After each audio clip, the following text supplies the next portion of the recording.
News 18 প্রাইমে মিমি রয়েছে আপনার সঙ্গে। খেজুরিতে দুই বিজেপি কর্মীর মৃত্যু মামলা, হাইকোর্টে প্রশ্নের মুখে ইনভেস্টিগেটিং অফিসার, থানার ওসি। পুলিশের বয়ানে আঘাতের উল্লেখ নেই, জনমনে আস্থা তৈরি হবে এই কাজে। ডিভিশন বেঞ্চে প্রশ্নের মুখে পুলিশ। কথা বলবো, অর্ণব রয়েছে আমার সঙ্গে, আমার সহকর্মী। অর্ণব, কি পর্যবেক্ষণ আদালতের?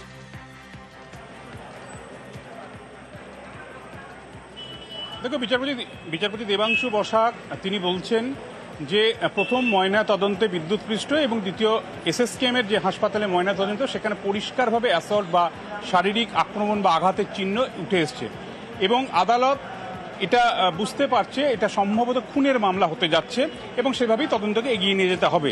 সিআইডি তদন্ত করছে, কিন্তু এই আদালত বিস্ময় প্রকাশ করছে এই কারণে যে পুলিশ যে বয়ান নিয়েছে, অর্থাৎ এই মৃত্যুর পর দুই বিজেপি কর্মী মৃত্যুর পর যে বয়ান নিয়েছে, সেটা পুলিশের স্টেটমেন্ট হতে পারে বা গোপন জবানবন্দি, কোনো জায়গাতে কেউ বলল না অ্যাসল্টের কথা, অর্থাৎ শারীরিক আঘাত বা শরীরে আঘাতের চিহ্ন বা কে আঘাত করা হয়েছে এই তথ্য একজনও দিল না। এটা কি আদৌ বিশ্বাসযোগ্য হতে পারে? যদি এটাই তদন্ত হয়, তাহলে এই তদন্তের পর জনমনে আস্থা তৈরি হবে কিভাবে? এবং এই বিষয়টা নিয়ে আদালত প্রশ্ন তুলেছে এবং এক্ষেত্রে খেজুরি থানার যিনি তদন্তকারী অফিসার, অর্থাৎ এই মুহূর্তে প্রথম তদন্তকারী অফিসার, কারণ এই মুহূর্তে হাইকোর্টের সিঙ্গেল বেঞ্চের নির্দেশে সিআইডি তদন্তভার হাতে নিয়েছে, নতুন আইও হয়েছে। প্রথম তদন্তকারী অফিসার খেজুরি থানার অফিসার ইনচার্জ এবং প্রথম ময়না তদন্ত করার চিকিৎসক, তাদের কল ডিটেলস রেকর্ড তলব করা হয়েছে 8 সেপ্টেম্বরের মধ্যে। এবং এক্ষেত্রে বিচারপতি বসাক এটা স্পষ্ট বলেছেন যে একটা তদন্ত যেটা বিদ্যুৎপৃষ্ট হয়ে একটা অস্বাভাবিক মৃত্যু, সেটা সরাসরি খুনের মতো মামলায় পরিণত হচ্ছে এসএসকেএমের ময়নাতদন্ত, যেটা দ্বিতীয় ময়নাতদন্ত। এই জায়গায় তদন্তের মধ্যে যে আসমান জমিন বা যে ফারাকটা রয়েছে, এই ফারাকের মিসিং লিঙ্ক হতে পারে এক্ষেত্রে কল ডিটেলস রেকর্ড। কোন কল ডিটেলস রেকর্ড? সেটা প্রথম ময়নাতদন্তের চিকিৎসকের ফোন, তার যতগুলি ফোন রয়েছে, এবং একই সঙ্গে তদন্তকারী অফিসার বা ওসি খেজুরি থানা, তাদের মধ্যেকার কমন কোনো কল, অর্থাৎ এই 3 ব্যক্তি কাকে কাকে ফোন করেছিলেন, কমন কোনো পার্সনকে ফোন করেছিলেন কিনা ঘটনার দিন 11 তারিখ রাত, 11, 12, 13 জুলাই, এই সময়কালের মধ্যে সিআইডিকে সেটা খুঁজে বার করতে হবে এবং সেই সংক্রান্ত রিপোর্ট 8 সেপ্টেম্বর আদালতে পেশ করতে হবে। এবং আদালত এখনই সিবিআইয়ের হাতে তদন্তভার দিতে চায় না এবং এই মিসিং লিঙ্ক খোঁজার চেষ্টা করছে ডিভিশন বেঞ্চ। সেখান থেকে আদালত মনে করছে প্রথম ময়নাতদন্তের সঙ্গে প্রথম তদন্তকারী অফিসার বা পুলিশের ভূমিকা কোথাও একটা সন্দেহ রয়েছে, সেই সন্দেহটা দূর করতে পারে এই কল ডিটেলস রেকর্ড। সেক্ষেত্রে প্রথম আইও, ওসি, তাদের যতগুলি ফোন রয়েছে সেই ফোন এবং প্রথম ময়নাতদন্তের যিনি চিকিৎসক তার ফোনের সমস্ত কল ডিটেলস রেকর্ড আদালতে রিপোর্ট আকারে পেশ করতে হবে সিআইডিকে 8 সেপ্টেম্বরের মধ্যে এবং ওই দিন এই মামলা পরবর্তী শুনানি। ধন্যবাদ অর্ণব।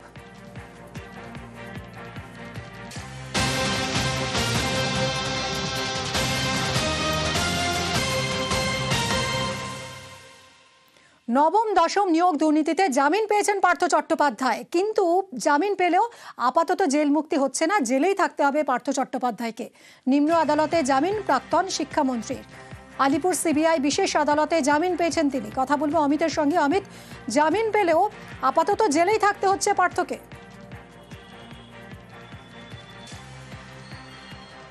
দেখো, জামিন মঞ্জুর হলেও জেল হেফাজতেই থাকতে হচ্ছে পার্থ চট্টোপাধ্যায়কে। তবে নবম ও দশম শ্রেণীর শিক্ষক নিয়োগ দুর্নীতি মামলায়, যে মামলায় পার্থ চট্টোপাধ্যায়কে অভিযুক্ত দেখিয়ে সিবিআইয়ের তরফে চার্জশিট দেওয়া হয়েছিল, তবে এই মামলাতে তাকে গ্রেপ্তার করা হয়েছিল না।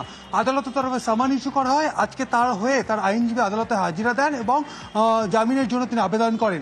এই প্রথম কোনো নিয়োগ দুর্নীতি মামলার, অর্থাৎ নবম ও দশম শ্রেণীর শিক্ষক নিয়োগ দুর্নীতি মামলায় ট্রায়াল কোর্ট অর্থাৎ নিম্ন আদালত থেকে পার্থ চট্টোপাধ্যায়ের জামিন মঞ্জুর হলো। শর্ত সাপেক্ষে জামিন মঞ্জুর করা হয়েছে আদালতের তরফে। 7,000 টাকার ব্যক্তিগত বন্ডে জামিন মঞ্জুর করা হয়েছে। এর আগে গত মাসে গ্রুপ সি নিয়োগ দুর্নীতি মামলা, যেটা সিবিআই দায়ের করা মামলা, সেই মামলায় তিনি সুপ্রিম কোর্টে গিয়েছিলেন জামিনের জন্য। সুপ্রিম কোর্ট থেকে জামিন মঞ্জুর হলেও সেই জামিন মঞ্জুর হয়েছে, তবে জামিন এখনো পর্যন্ত এক্সিকিউট হয়নি বা কার্যকরী হয়নি। কার্যকরী করতে হবে নিম্ন আদালত থেকে। তবে এই প্রথম জানিয়ে রাখবো যে এই প্রথম নিয়োগ দুর্নীতি মামলাতে লোয়ার কোর্ট অর্থাৎ ট্রায়াল কোর্ট থেকে কোনো একটি মামলাতে পার্থ চট্টোপাধ্যায়ের জামিন মঞ্জুর করা হলো। ব্যক্তিগত 7,000 টাকার বন্ধ, শর্ত সাপেক্ষে জামিন মঞ্জুর করা হয়েছে। তবে জামিন মঞ্জুর করা হলেও এখনই পার্থ চট্টোপাধ্যায় জেল মুক্তি হচ্ছে না, কারণ অনেকগুলো মামলাতেই তিনি অভিযুক্ত। বিভিন্ন মামলায় তার বিরুদ্ধে চার্জশিট দেওয়া হয়েছে, চার্জশিট দিয়ে তাকে অভিযুক্ত দেখানো হয়েছে, বেশ কিছু মামলায় তাকে গ্রেপ্তারও করা হয়েছে। তবে এখনই তার জেল মুক্তি হচ্ছে না। তবে উল্লেখিত বিষয় যেটা বলা যেতে পারে যে এই প্রথম ট্রায়াল কোর্ট বা নিম্ন আদালত থেকে পার্থ চট্টোপাধ্যায়ের একটি মামলাতে জামিন হয়েছে। তবে জামিন মঞ্জুর হলেও তার এখনই কিন্তু জেল মুক্তি হচ্ছে না। এবং নবম ও দশম শ্রেণীর শিক্ষক নিয়োগ দুর্নীতি মামলাতে পার্থ চট্টোপাধ্যায় ছাড়াও পর্ণা বসু, যিনি হচ্ছে এসএসসির আধিকারিক ছিলেন, সমরজিৎ আচার্য, যিনি এসএসসির চেয়ারম্যান ছিলেন, তাদেরও কিন্তু জামিন মঞ্জুর করা হয়েছে শর্ত সাপেক্ষে আদালতের তরফে। এছাড়া পঙ্কজ বনসাল, যিনি নাইসার আধিকারিক ছিলেন বা নাইসা কর্তা ছিলেন, অর্থাৎ নাইসা বিরুদ্ধেও কিন্তু চার্জশিট দেওয়া হয়েছিল সিবিআইয়ের তরফে। ওইমার্কশিট কেলেঙ্কারি বা ওইমার্কশিট ম্যানিপুলেশন করা হয়েছিল, এমনটা অভিযোগ ছিল। নাইসার আধিকারিক নীলাদ্রি দাস, তারও কিন্তু জামিন মঞ্জুর করা হয়েছে নবম ও দশম শ্রেণীর শিক্ষক নিয়োগ দুর্নীতি মামলায়।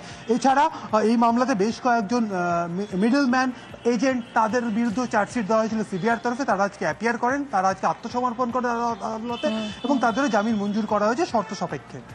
ধন্যবাদ অমিত।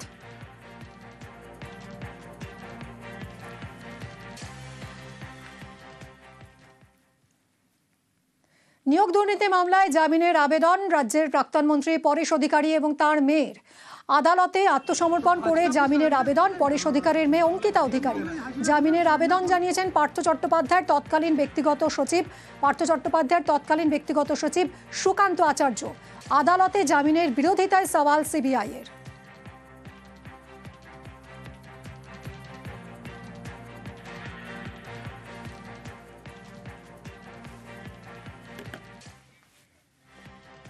সুপ্রিম কোর্টের নির্দেশ মতো 30শে অগস্ট অযোগ্য চাকরি প্রাপকদের তালিকা বের করেছে স্কুল সার্ভিস কমিশন।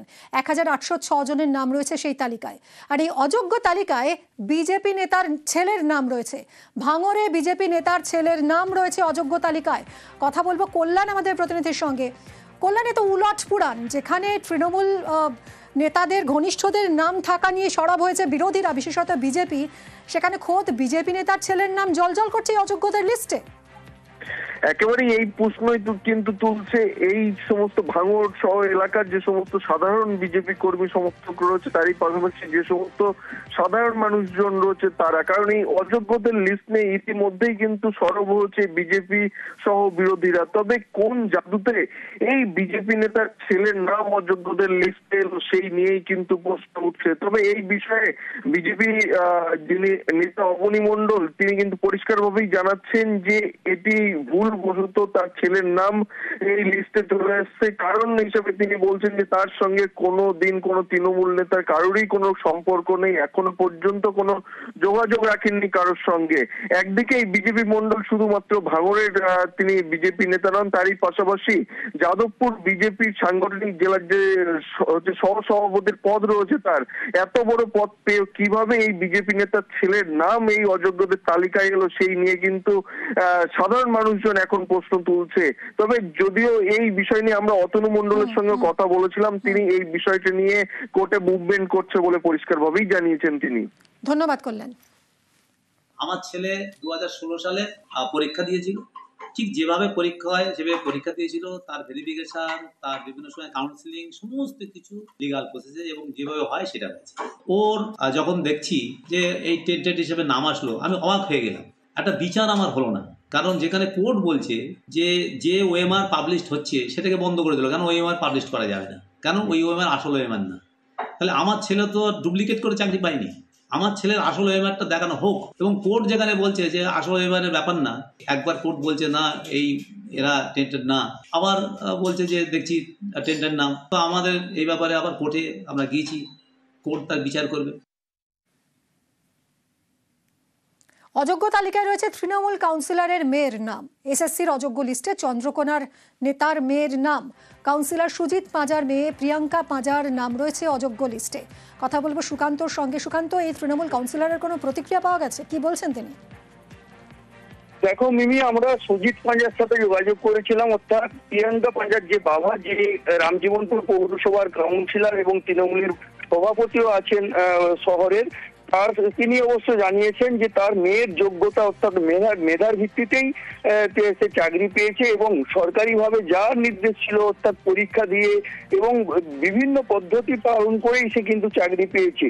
এই দাবি কিন্তু তিনি তুলছেন। অপরদিকে কিন্তু বিজেপি অর্থাৎ বিরোধী দলের বিজেপিরা তারা কিন্তু দাবি তুলছেন যে তৃণমূলের প্রভাব খাটিয়েই এই চাকরি হয়েছে এবং সেই চাকরি কিন্তু অযোগ্য তালিকায় নাম এসেছে এই প্রিয়াঙ্কা পাঁজার। জানিয়ে কিন্তু একটা বিরোধীরা তারা কিন্তু দাবি তুলছেন যে প্রভাব খাটিয়েই সুজিত পাঁজা এই তার মেয়ের চাকরি করেছেন। ধন্যবাদ।